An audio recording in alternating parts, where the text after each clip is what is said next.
A lot of people struggle with carburetors. We're gonna tear one apart and show you guys how simple they really are and how you can set it up yourself. When you're working on carburetors, one thing that's important is to keep your work area really clean. I like to use a few brand new rags or really clean rags, depending on what you have. Lay them out so when I tear the carb apart, all the pieces stay organized. But all that grime, it's really good to clean off first before you start taking it apart and getting your whole workstation covered in that dirt and getting it inside your carburetor.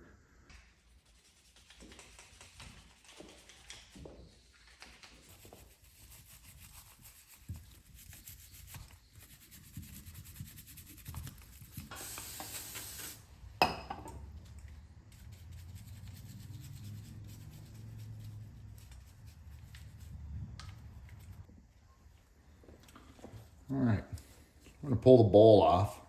On this carb, you have to take off the drain.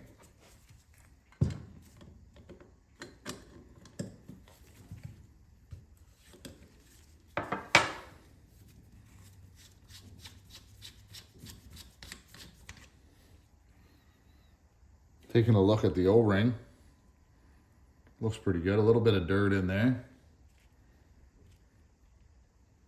We'll have to clean that.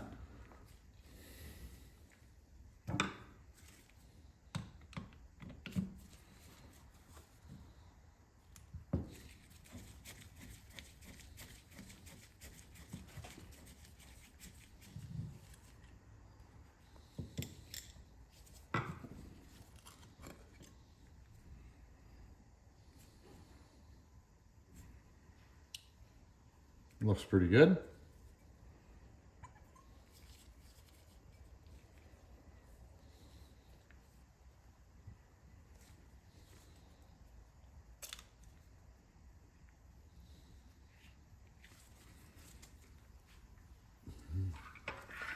Take out the main jet. 6 mil.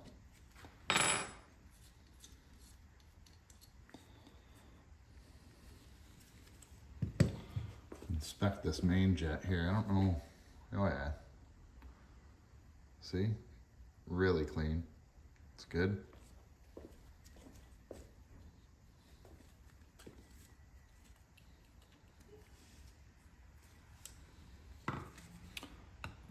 Undo this screw.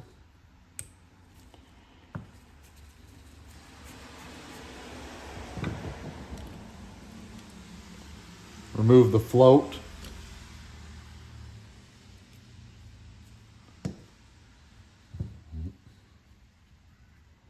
Float pin, it's not seized in. Move the float jet. Take a good look at the tip, make sure there's no damage. Spring is good.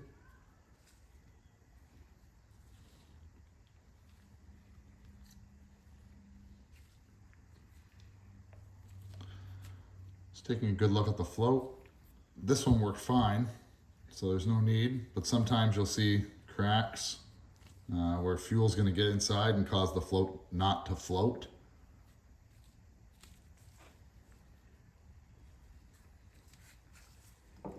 We're gonna remove the slow jet or the pilot jet. Take a look, make sure it's clear.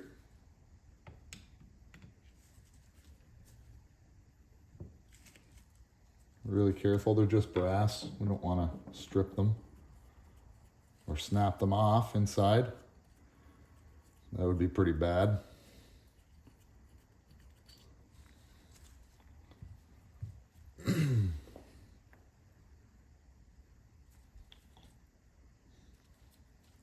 Let's take a look.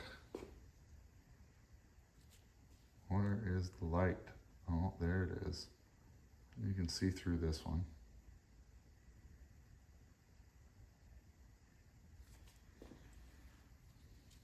Put it down.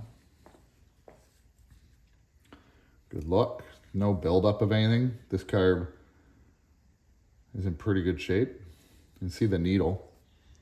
So that's your needle. We'll take it apart and see what clip it's on.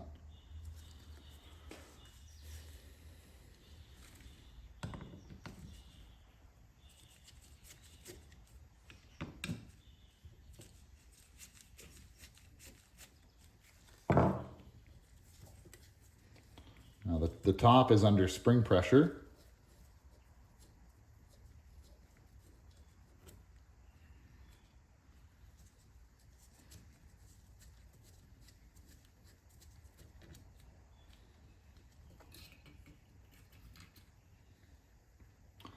O-ring's in good shape.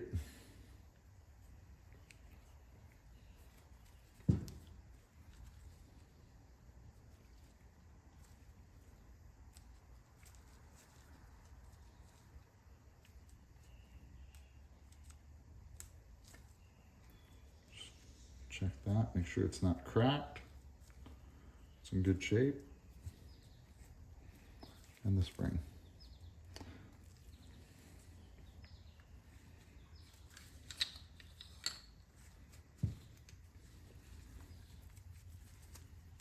No burrs, major nicks, just normal wear. Feels good. I'm going to use a nut driver, 6 mil.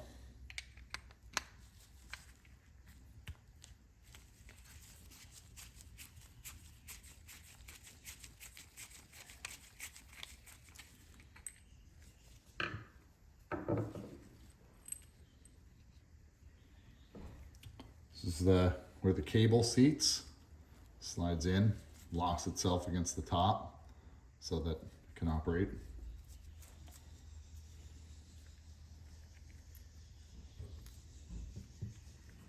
And we're in the second position. You can see the first position would be at the top. So 1, 2, 3, 4, 5 positions on this pin. We're going to remove the intake and the reed cage so we can get a good look at the reed valve.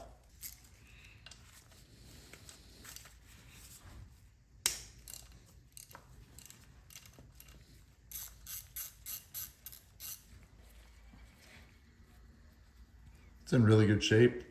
I don't see any cracks or wear. Everything's really good. The seal's good. Needs a good clean. All right, so there's the reed cage. Let's see if I can do this with one hand. No.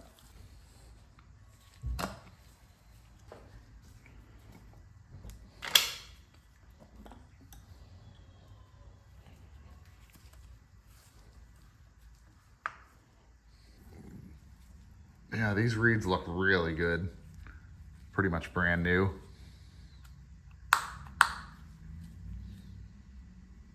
No light coming through. Everything is really good. We're just gonna pull the spark plug to allow it to move a lot more freely. Get our spark plug socket.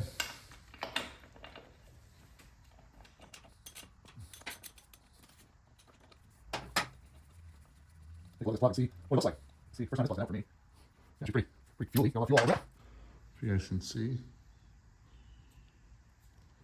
But otherwise it ran really good. See the piston right there. You can see it going up. You can see it doesn't look that bad.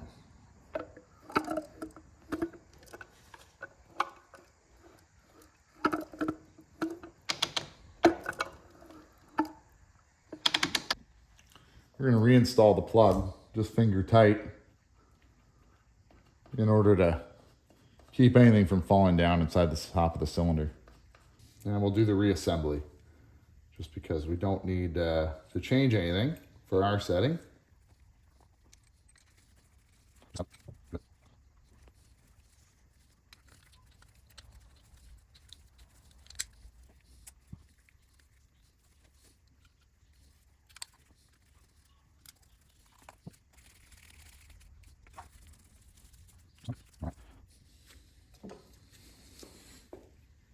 Coming to the float, this tab is adjustable right here.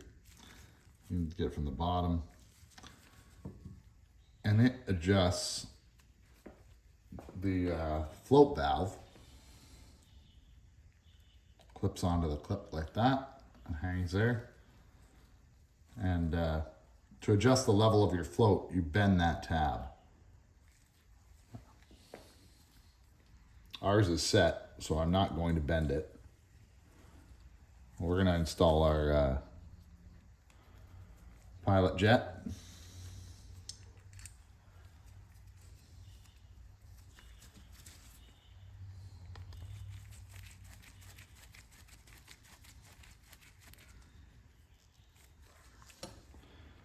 Our main jet around the needle.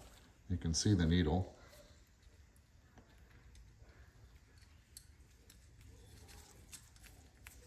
Six mil. Just snug.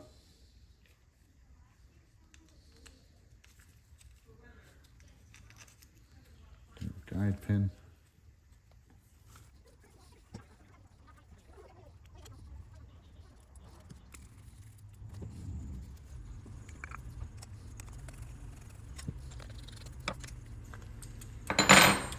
And that's how simple it is.